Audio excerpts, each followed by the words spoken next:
I think the thing perhaps most notable is if you look at the difference between the last time we showed Optimus, and this is a video that was taken basically yesterday, and the Optimus team was up all night making this video.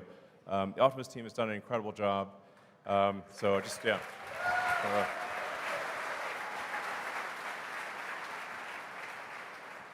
And it's the motors, the controllers, the electronics, and everything you see in the Optimus robot is a Tesla-designed system. So this is, we actually tried to find drive actuators and whatnot that were off the shelf. We found that there weren't any. In order to make an effective humanoid robot, you actually have to design the motors and gearboxes and the electronics from scratch, because it's a very different application from anything else that exists. So we took our world-class motor and power electronics team and said, okay, we need to design several actuators that don't exist in the world, and they did.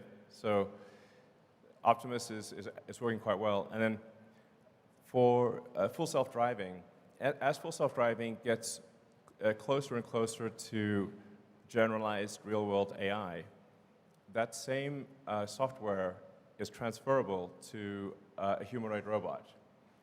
Just like humans can obviously walk around with their arms and legs, but we can drive a car, fly a plane, steer a boat, ride a horse.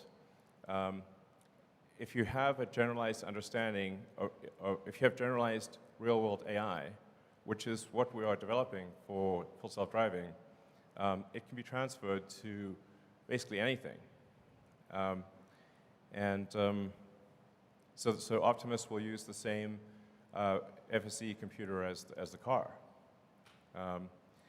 The Optimus stuff is I think extremely underrated.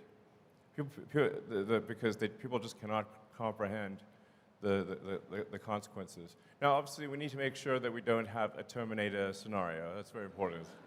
It's all fun and games until Terminator shows up. But if you say, like, if you have had a generalized humanoid robot, what would be the effective ratio of humanoid robots to humans? Because I think basically everyone would want one.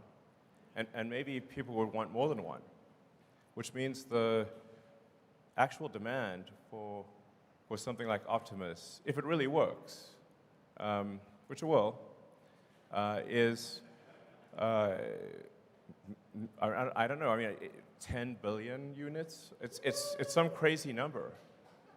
It might be 20 billion units if the ratio is, say, 2 to 1 on people, humanoid robots versus people. It might actually be, it's some very big number is what I'm saying, and a number vastly in excess of the number of cars. So my prediction is that Tesla's long-term value will be, a majority of the long-term value will be Optimus. And that prediction I'm very confident of. So anyway.